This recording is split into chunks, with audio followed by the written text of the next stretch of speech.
Ukraine says it remains in control of a crucial chemical plant in the eastern city of Sievierodonetsk, where hundreds of civilians are sheltering. The Luhansk regional governor rejected claims by pro-Russian separatists that Ukrainian troops had been blockaded there. He says Ukrainian forces continue to hold an industrial zone in the city. The area has seen consistent, bitter street battles and heavy Russian shelling. Sievierodonetsk has become the epicenter of the battle in eastern Ukraine.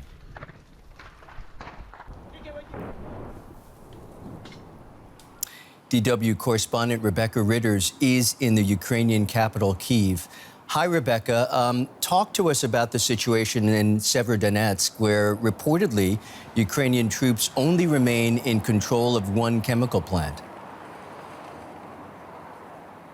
That's right, Michael. As you rightly mentioned, Sievierodonetsk has been at the center of the battle so far, the battle at the moment in the Donbass for some weeks now. And Russia has been gradually pushing forward, but it's been a very slow and gradual push forward. Ukraine managing to hold back at least a fast advance. But as you say now, only this Azot chemical industrial site is under Ukrainian control, and Russia now does control the rest of the city. It's a little bit reminiscent of what we saw in Mariupol in the Azov style plant, with civilians, both workers from the industrial plant and civilians trapped there, hiding underground, with about 300 or 400 Ukrainian soldiers as well, trying to maintain there, obviously trying to not resist Russian control. They don't want to give up that area and have Russia push through to the sister city on the other side of the river, which is Lysychansk. As both sides, we understand, exchange fire, many civilians are still trying to get out with their lives. What can you tell us about their situation? The situation, of course, as you can imagine, remains dire in that city. It's being continuously bombarded. People are living underground. As we said, there are 800, expected 800 civilians living underground of this plant. But there are other people in the city. There's believed to be between 10 and 15,000 people still in Sievierodonetsk. They are living in these conditions. They have no access. There's no power. There's no water. And there's really no supply routes in. So there's really, little access to any food, humanitarian aid, that kind of thing. Getting out of that city is almost impossible. Any kind of official evacuations are long over. So anybody who manages to get out will be doing so really at their own risk. It is a dire situation, and it will continue to be so as long as this fighting continues there. Rebecca, as you know, European Union Chief Ursula von der Leyen was in Kyiv yesterday, promising some movement this upcoming week on Ukraine's bid to become an EU member. Now, Ukraine's President Zelensky talked about that in his latest video address. We hear some of what he had to say and then get your reaction.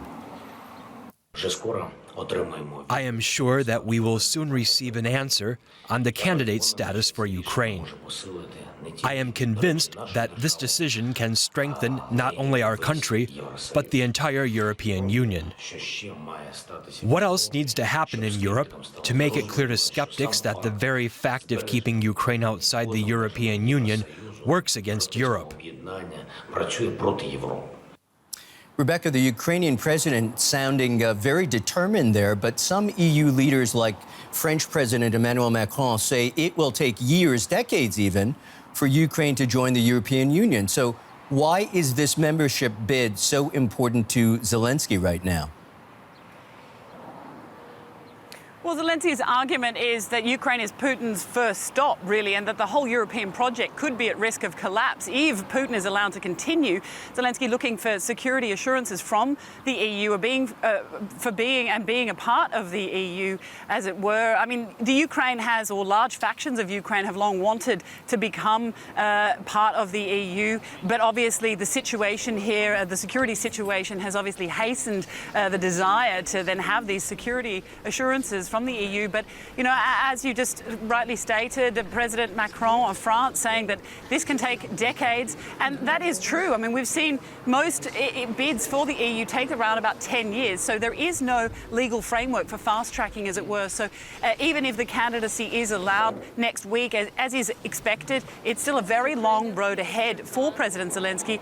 He said that he's not necessarily looking for a fast track, but this is definitely, in his mind, a step in the right direction. DW's Rebecca Ritters in Kyiv. Many thanks, Rebecca. German Chancellor Olaf Scholz will travel to Ukraine's capital, Kyiv, before the end of June, according to German media sources. The Bild newspaper reports that the Chancellor will visit with French President Emmanuel Macron and Italian Prime Minister Mario Draghi. This will mark the first time Scholz has visited the Ukrainian capital since the war began. The German government has so far declined to comment on the report. I'm now joined by DW political correspondent Benjamin Alvarez-Gruber. Benjamin, what more can you tell us?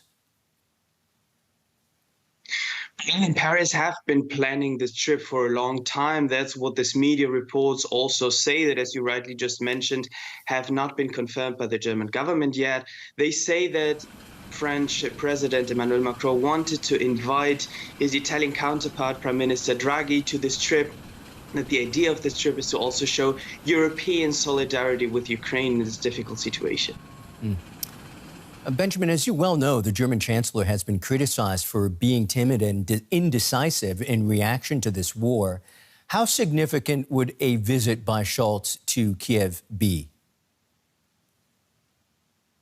It is highly significant, and there has been pressure not only from the opposition but also from government parties to say that the German Chancellor should go to Ukraine, should go to Kyiv to meet with Ukrainian President Zelensky as well. We had Friedrich Merz, the head of the opposition, the leader of the conservative CDU party, who was in Kyiv already. So the pressure is mounting, but as many are rightly saying, he needs to have something in his bag, in his luggage. It could be either a support of a possible membership of Ukraine to join the European Union or the delivery of heavy weapons. But when it comes to weapons, they want to see actions. They don't want to just have photo opportunities or just have promises. And that's something that the German Chancellor had also stressed when he was asked on this.